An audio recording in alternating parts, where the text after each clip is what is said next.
I've always been unlucky. I just fell into a filthy ditch, and as soon as I got up, I got run over by a car. From the car emerged a pair of elegantly dressed parents from a wealthy family. My son, we finally found you. Before my mother could finish her sentence, she saw me covered in dirt and took several steps back in shock. My father, standing next to her, twitched his lips and signaled to the driver, "Clean him up first, then take him to the Liu family." They turned and left, as if they were afraid of any further interaction with me. They feared I was a jinx, especially since my closest adoptive parents had met a tragic end. The driver stood frozen, unsure whether to touch me or to let me in the car. At that moment, a woman stepped out of another Maybach. Willow, the adopted daughter of the Liu family patriarch, and the most prominent figure among the younger generation. "You're the infamous jinx from a city. This unlucky body. I don't believe it." With a dismissive expression, she grabbed me and started walking. As we entered the house, I immediately spotted Makoto, pinching his nose with a look of utter disdain. I couldn't hide my excitement. So,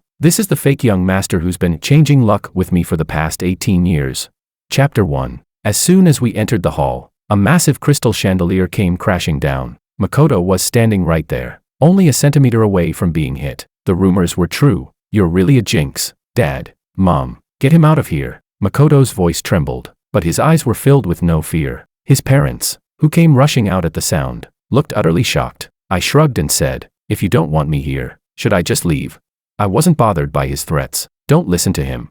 My mother was panicked, but her body was cautious, not daring to come too close to me. 10 years ago, both families realized they had switched the babies, but rumors had it that I brought bad luck. People around me would either lose things or face disasters. One of my playmates was abducted by thugs, beaten half to death, only for them to realize they had grabbed the wrong person. On the highway, a truck overturned, causing a chain collision of more than 10 cars. My adoptive parents were in one of those cars, but only they were crushed to death, their bodies gruesomely mangled. The Liu family didn't dare claim me, only sending a bit of money. After the Liu family started declining, the old patriarch insisted on taking me in before his death. He even said that when I turned 18, half of his fortune would be mine. That's when my parents were forced to take me back. My mother forced a smile and said, "George, Makoto is just a little scared, and the house lights are old. Don't be upset." I didn't speak, my gaze scanning her waist where a safety talisman was hanging. "Makoto has prepared a room for you. He said he'll take you there." With that,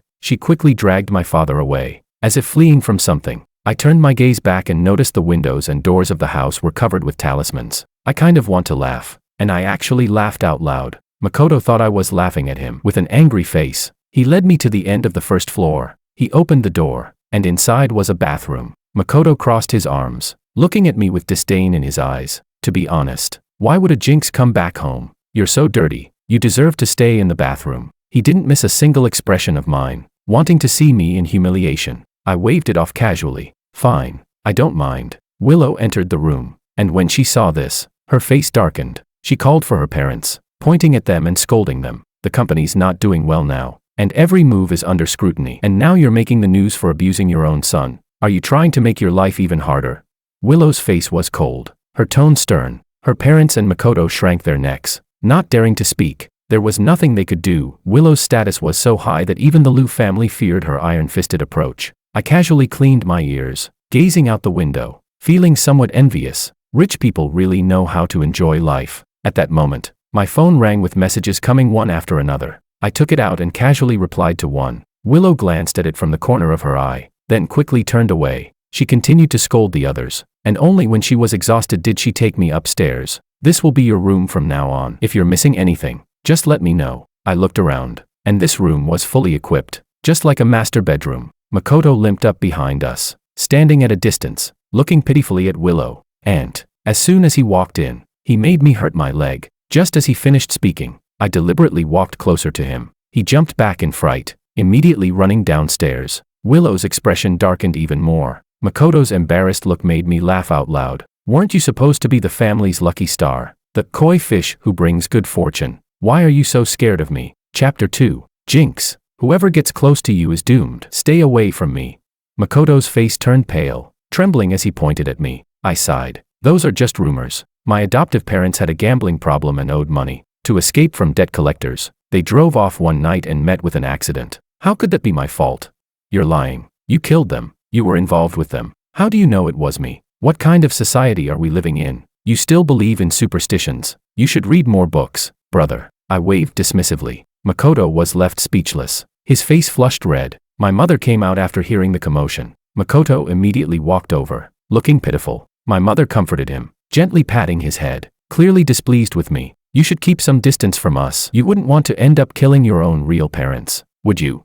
I saw her protectiveness toward Makoto, and it pierced my heart. I smiled bitterly. These were my family members, and deep down, they probably wished I were dead already. Willow, unable to watch this any longer, spoke to me. Tomorrow, we'll recognize your ancestors. I'll have the clan elders see you, and we'll register your household. As for Makoto, Willow scanned the room. The old patriarch said it himself, he's not a true Lu family member. When he's of age, he'll be given a job opportunity, but he'll be moved out. The people in the room immediately changed their expressions. My father couldn't avoid it any longer and hurriedly ran out. No, Makoto has never suffered. How can you just kick him out?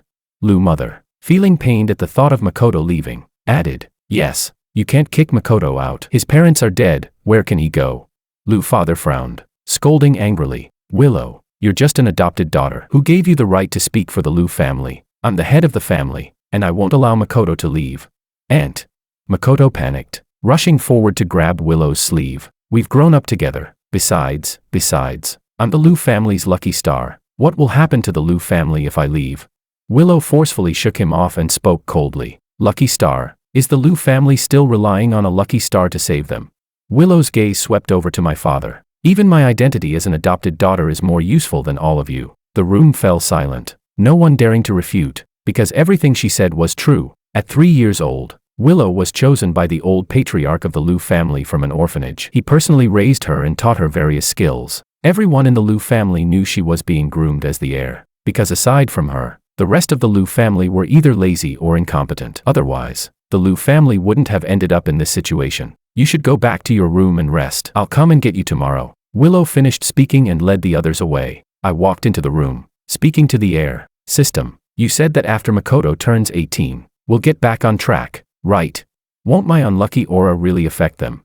The system's voice echoed, sounding young and innocent. The good luck Makoto stole from you is gradually returning to you. The bad luck has barely any effect on you anymore, especially since you've done so many good deeds. I breathed a sigh of relief. I took out my phone and replied to all the messages I hadn't responded to earlier. The next day, Willow told me that the clan elders would be coming soon, so I should wait in my room. But it was Makoto who came first. He was holding a bucket, and as he stood in the doorway, he threw it all over me. My whole body instantly became sticky. The air was filled with a rancid smell. I wiped away the liquid that was covering my eyes and touched blood with my hand. Chapter 3. Here, let me give you some black dog blood to ward off the evil spirits. The clan elders are waiting for you, so hurry downstairs. He grinned, waiting to see me embarrass myself. I held back my disgust and pointed to the corner of the room. The moment I moved into this room, I installed a surveillance camera. I said, I shouldn't keep the elders waiting. I'll go down right now. Makoto immediately broke out in a cold sweat. No, you can't go down like this. He originally wanted to make me look bad, but didn't expect me to set up a camera. If I made a scene, the one who would suffer would be him. He gritted his teeth, blocking the door, unwilling to move aside. I couldn't help but smile as I enjoyed watching his reaction. The commotion attracted Willow. Why is it taking you so long to call someone? She impatiently walked upstairs, but was stunned when she saw the scene in front of her. With a swift slap, she struck Makoto across the face, making the pampered young man burst into tears. Willow scolded sharply. If this happens again, you're out of the Lu family. Makoto, feeling wronged, ran out. Over the years, Willow had spoiled him too. Willow, frustrated, pinched the bridge of her nose. Let them wait downstairs. You go take a shower first. I'll have someone send you clean clothes. Makoto has been spoiled by his parents. I apologize to you on their behalf. She bowed to me. I waved it off, saying it was fine, and rushed into the bathroom. When I came out wrapped in a towel, I saw a set of clothes laid out on the table. I opened it to find nothing but tattered cloth strips. I sighed, opened the door, and sure enough, I caught Makoto sneaking around outside. I grabbed him by the arm and dragged him into the room, slamming the door shut behind us. He quickly realized what was happening and began struggling, threatening me. George, how dare you do this to me? Once I tell Mom and Dad, you're dead. I ignored his threats and pushed him to the ground, pinning him down. In terms of strength, he was no match for me. I stripped off his clothes and put them on myself, smiling at him. Thanks for the clothes you brought me. Makoto turned red with rage, his face pale and white as he cursed me incessantly. I pretended not to hear and walked straight downstairs. Downstairs, the people who could still speak for the Liu family were sitting. A middle-aged man snorted. Just have him hand over the inheritance directly. Why should he come back to harm us? Is he trying to ruin the entire Liu family? Willow sat in the main seat, saying nothing. I walked downstairs and met his gaze. Who have I harmed? If you're accusing me, you better have some evidence. The room fell into silence. You've harmed me. Makoto, now in his new clothes, jumped out. As soon as you came back, the chandelier almost killed me. Jinx. He exaggerated the events of yesterday, and everyone around me immediately backed away several meters. I narrowed my eyes, ready to speak, but Willow slammed her hand on the table. Enough. I called you all here to recognize the family members. What are you doing now? I've already looked into the chandelier incident, and it was Makoto's doing. Willow called over the security guard. The guard nervously glanced at Makoto before revealing how Makoto had ordered him to do it and showing proof of the transfer on his phone. Everyone fell silent. I told you, if this happens again, you'll be kicked out of the Liu family. Willow's gaze was cold as she ignored Makoto's pleas and ordered the security to take him away. Makoto can't leave. He just secured $1 billion investment for the company. Liu family's eldest uncle shouted angrily, rallying the others to protect Makoto. Willow was being subtly threatened by everyone, her clenched fists betraying her inner frustration, but she knew that, for the sake of the Liu family, they had to overcome this immediate crisis. We'll put the ancestral recognition aside for now. Makoto must remain a Liu family member. Starting tomorrow, he'll be the manager of the company. The clan elder made a final decision, ignoring Willow, the head of the Liu family, and spoke directly. Willow didn't argue further. I pulled out my phone and sent a couple of messages. George, you jinx. You should go back to your filthy ditch. It's not that the Liu family doesn't accept you. It's that you're so unlucky. You're no match for me. Makoto smirked, feeling pleased with himself. Suddenly, Willow's phone rang. After answering it, she stood up in shock. What? You're pulling out your investment? Chapter 4. Pulling out the investment. The Liu family is relying on this money to survive the partnership. How can they pull out now? The Liu family members were in despair. If they pull out now, it's the death sentence for the Liu family. Everyone was terrified at the thought of the life they'd have after the Liu family collapsed. Makoto panicked and pointed at me, shouting, "Impossible. It's you. This jinx. You've ruined the Liu family." Willow glanced at Makoto and put the phone on speaker. President Chan's voice came through clearly. I can still collaborate, but is Makoto really a Liu family member? Do you think you can just send anyone to fool me, like I'm doing charity work? I suppressed the smile on my face. Since the system gave me the ability to change bad luck, I had secretly mingled among the rich. Over the years, I had been quietly welcomed into their circles, making more money than I could count. Makoto was thoroughly panicked now, while the others felt conflicted. For all these years, whenever Makoto was involved, the negotiations had always been successful, but for some reason, in the last few years, his influence had been diminishing. I watched Makoto with interest. Aren't you the lucky star? Why can't you save the situation this time?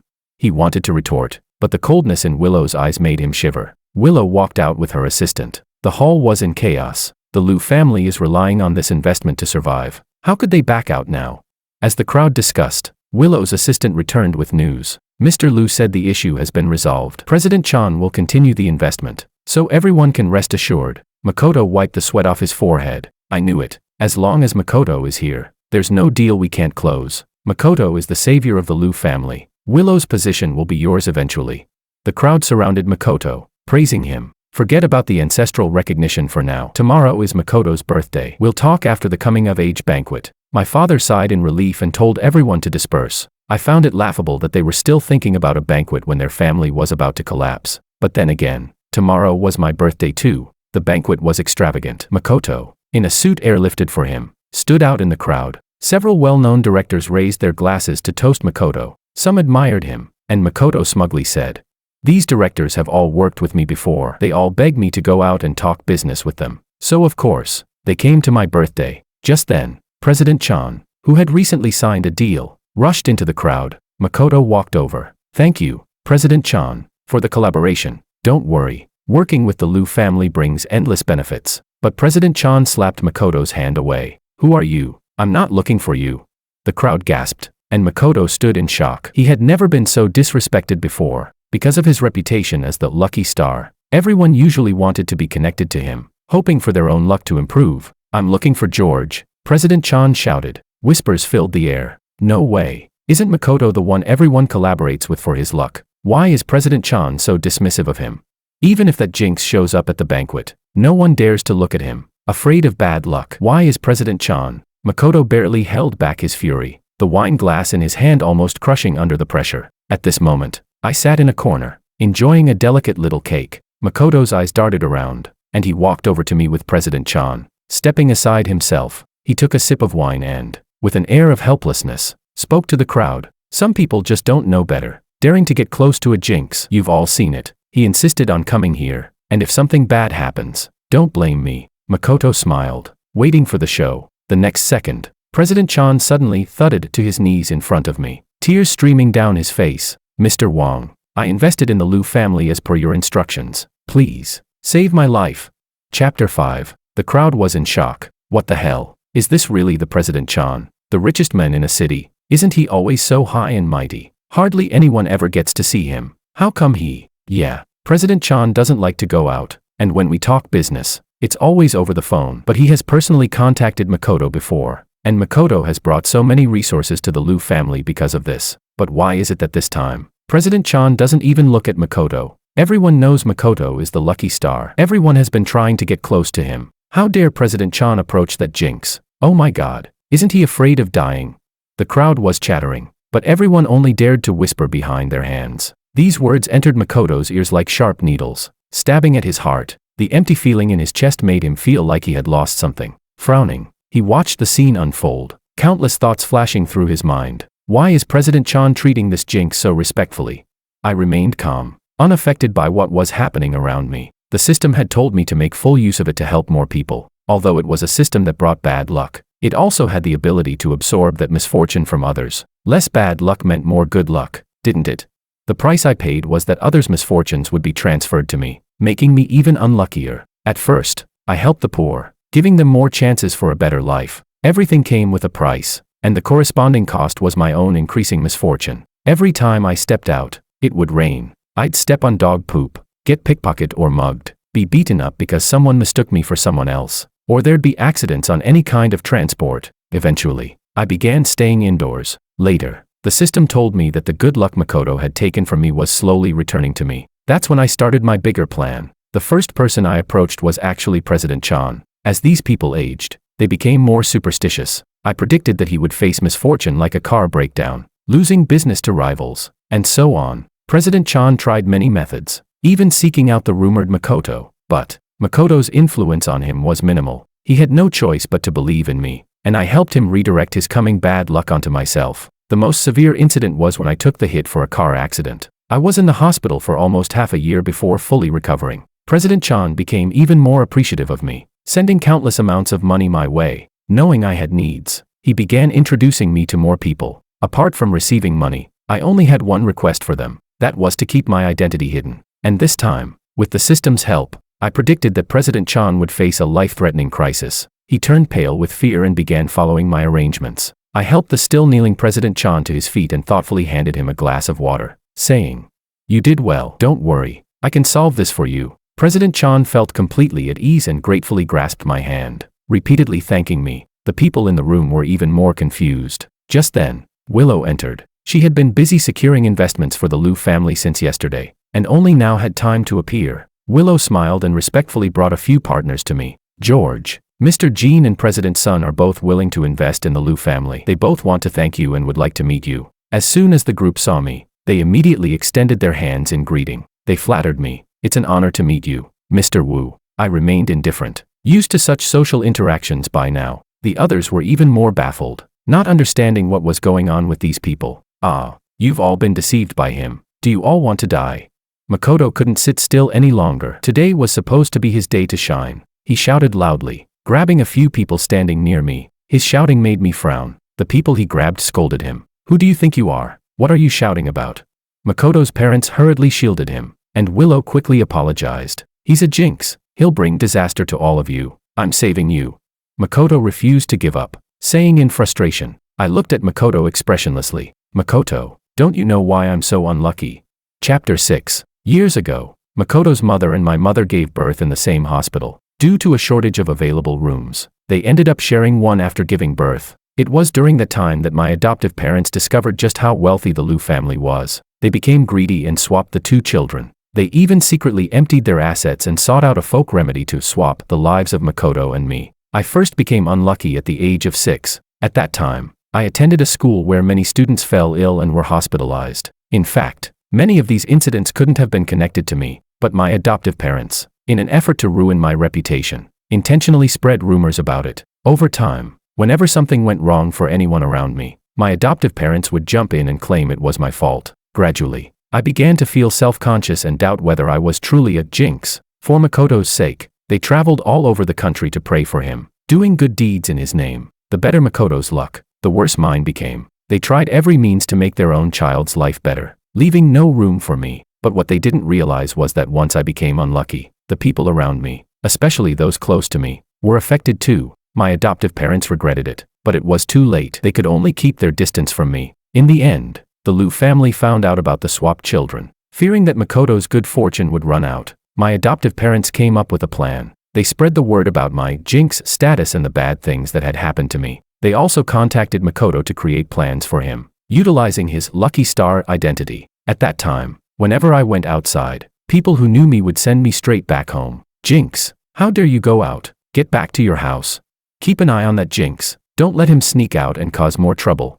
The neighbors formed a little guarding team, fearing that I would go out and bring bad luck to others. At that time, my adoptive parents were busy praying for Makoto, never once thinking about how I was living at home. Eventually, because the door of our house was locked, I couldn't even attend school. Some kind-hearted people tried to help me, calling for official intervention, but as my guardians, my adoptive parents didn't care, and the neighbors, all old folks, were even harder to deal with. Anyone who came to persuade them was either scolded or beaten, and if that didn't work, they would lie down on the floor in protest. Over time, fewer people came to help me, but some still secretly passed food through the window. I was in despair, realizing that my life could go on like this. When the system appeared, the system told me I had a chance to change my fate. It explained why I had suffered so much. Their life swap method doesn't work. You're basically draining their good fortune. As long as you don't give up on yourself, they'll get nothing in return. So, with the system's help, I started learning and helping others in my own way,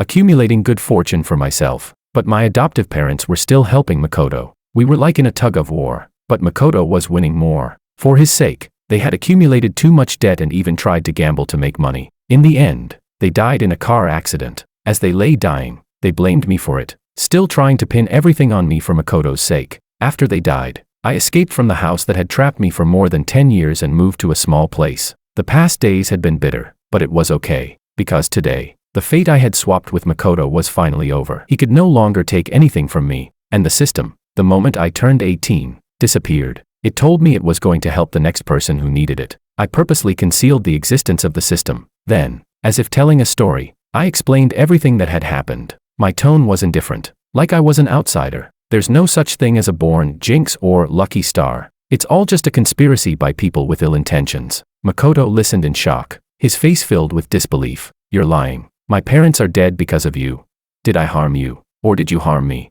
Chapter 7. I let out a cold laugh and pulled out the evidence of my adoptive parents spreading rumors. They had spent a significant amount of money to tarnish my reputation, and I had the records to prove it. I displayed the evidence on the big screen, ensuring that every guest could clearly see and hear it. The voices of my adoptive parents echoed clearly for everyone to hear. Are we wrong to do this to George? He was only 7 years old. If this reputation is put on him, he'll never be able to study properly. My adoptive father hesitated for a moment, but my adoptive mother quickly slapped him. What nonsense are you talking? Are you feeling sorry for him? Don't forget why I'm doing this. Only by clearing the path for Makoto, removing all obstacles, can he become the heir of the Liu family. At that point, we'll go to him, and we'll live better lives. As for George, it's enough that we leave him alive and let him fend for himself. That's already showing mercy. After my adoptive mother finished speaking, there was a long silence. After some time, my adoptive father finally spoke up. That person said buying internet trolls would cost 50,000. Do it. People around George have already started disliking him. We need to intensify our efforts. My adoptive mother's voice was cold, showing no consideration for a 7-year-old child's future. This audio was given to me by the person my adoptive parents had contacted to hire the internet trolls. Naturally, those in this line of work would keep the most beneficial evidence for themselves. Oh my God, the child swap incident caused a huge stir in a city, and we were all sympathetic toward the Liu family's real son being a jinx. But it turns out it was all part of the conspiracy. So, There's no such thing as bad luck after all. The koi fish luck was fake. And all this time, Makoto has been bragging about how amazing he is. Usually, we had to beg him just to come out and play. I've never liked the way he acted. Turns out, it was all just an act. The guests began speculating, and everyone who disliked Makoto started openly mocking him. How can such a person still stay in the Liu family? Today is his birthday. Right, he's probably about to be kicked out right now. The malicious words made Makoto unable to sit still. He shouted, "Don't listen to him. He killed my parents and is now trying to smear them." Mom, don't believe his words. Compared to the other people's ridicule, Makoto was more afraid of his mother looking at him differently. He turned to his mother, but was shocked to see her already crying, listening to everything. "George, it turns out they were the ones who harmed you. The reason I didn't bring you back was because we listened to the wrong people. All these years, we thought that by giving you money, you would have a better life." My adoptive mother couldn't finish her sentence and was choked with sobs. I said faintly, "Didn't you realize I couldn't even go to school? When you treated Makoto as your own son, spinning around for him every day and treating him like a treasure, I was left alone, with the money already taken by his parents to spread rumors about me. George, I'm sorry. I'll make it up to you from now on. Make it up to me. The people who hurt me the most are dead now. And now there's only Makoto left, occupying my identity. Do you have the heart to kick him out?" I looked at my mother with a mocking smile in my eyes. Her expression was conflicted. "No. Where can Makoto go? He doesn't have parents anymore." My adoptive mother knew this was unfair to me as she finished speaking. Her evasive gaze made my heart ache. At that moment, my adoptive parents and the rest of the Liu family stepped forward to protect Makoto, preventing him from leaving. The room fell into silence. No one expected things to turn out like this, with the Liu family still protecting Makoto. He has no parents. What about me? The Liu family's actions broke my heart. I thought the foolproof evidence would make them feel some sympathy for me, but in reality, it changed nothing. I forced back my sadness and walked out without looking back. As I left, I saw Makoto surrounded by the Liu family, giving me a smug smile. Chapter 8. I didn't expect Willow to chase after me. Without saying a word, she jumped into my car. "Don't worry, Makoto will definitely leave the Liu family." Maybe my expression was too grim, as Willow seemed flustered and began trying to comfort me. I asked her, "You've always believed in me. Haven't you ever been afraid of me?" Willow smiled brightly and said to me, "After the old patriarch realized you were the real child of the Liu family, he had already planned to bring you back. But by then, he was already severely ill, and many in the Liu family were eyeing his position, your father included. He was hospitalized with illness on and off, only able to talk to me when he was conscious. At that time, he knew that even if he brought you back, he couldn't protect you. The people in the Liu family were all too selfish. So he secretly arranged for someone to protect you, sending you supplies. He felt deeply guilty about you, abandoning you for the sake of the Liu family. Before he died, his only request was for me to help you unconditionally. George, I know your story, and I don't believe that such bizarre things exist in the world. It's all about what you do. You've done well today." Willow's smile lifted the clouds of doubt and sorrow in my heart. I looked at her intently, suddenly reminded of the kind person who secretly passed me food through the window when I was a child. So it was someone my grandfather had arranged. Though I appear to be in charge of the Liu family, they all want me to step down. The biggest problem is that the Liu family is fragmented,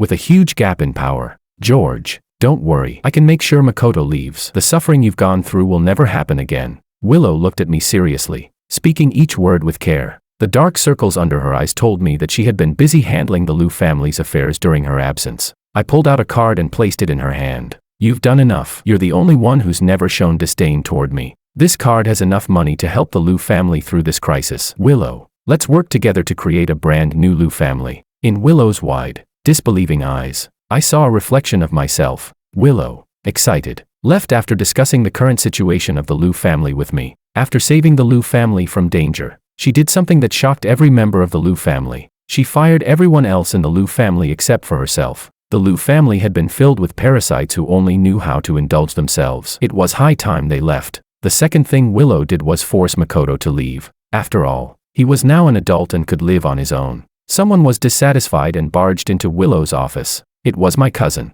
in name only. Without hesitation, he pointed at Willow and cursed. "You ungrateful wretch, the Liu family raised you all these years, and now you want to take the whole Liu family for yourself. What right do you have? You're just an orphan. You're not even a true member of the Liu family.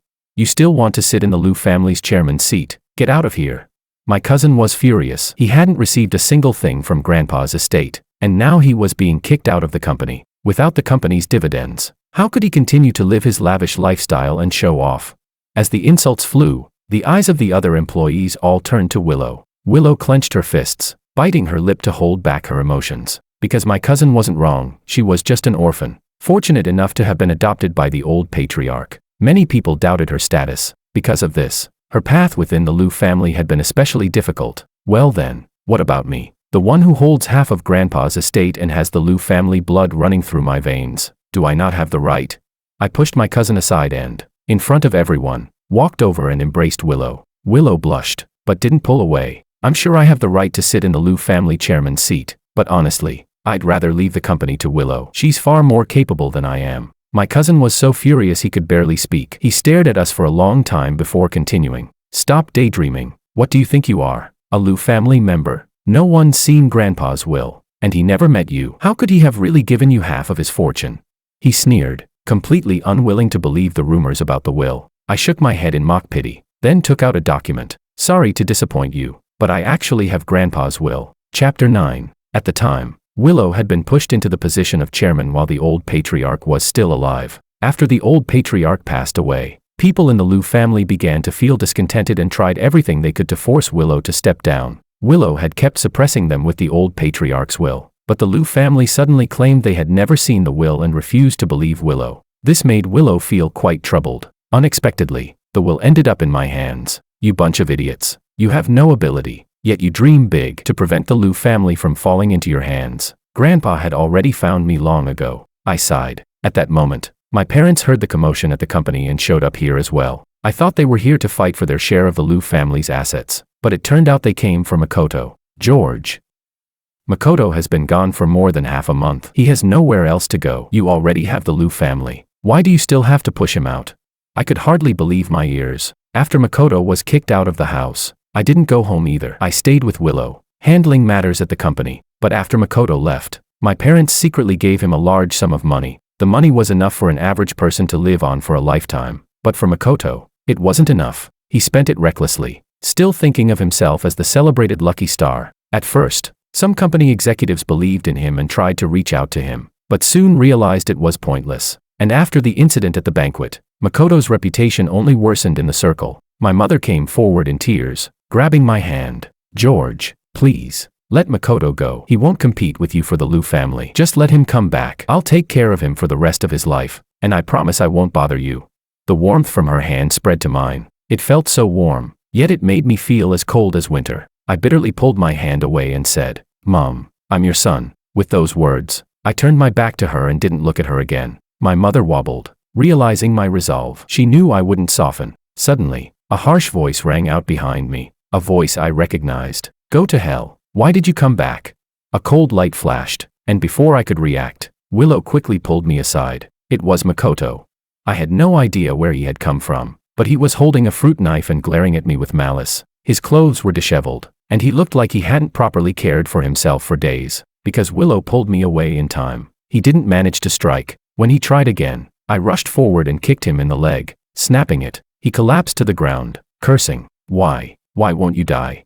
I exhaled with lingering fear. Willow frowned, standing in front of me, with a cold expression. She called for security, ignoring my mother's cries as she had Makoto sent to the police station. Because he failed and my parents vouched for him, Makoto was soon released. I no longer cared about these things. I moved out of the Liu family house and focused on managing the company with Willow. The Liu family got better and better. Though the former Liu family members still tried to cause trouble, I had security arrangements in place to send them away. Later, I heard that Makoto was stopped by a man he had once looked down on while walking down the street. The men mocked him a few times, and Makoto pulled out a knife he had been carrying and stabbed the man in the chest. Makoto had completely lost his mind. He couldn't accept the strange looks from others as he walked the streets. He couldn't accept being left with nothing. In the end, he was sentenced to life imprisonment for intentional injury. I heard this news just after I had proposed to Willow. We moved out of the Liu family house and bought a home that was just for the two of us. From here on out, our lives would only get better.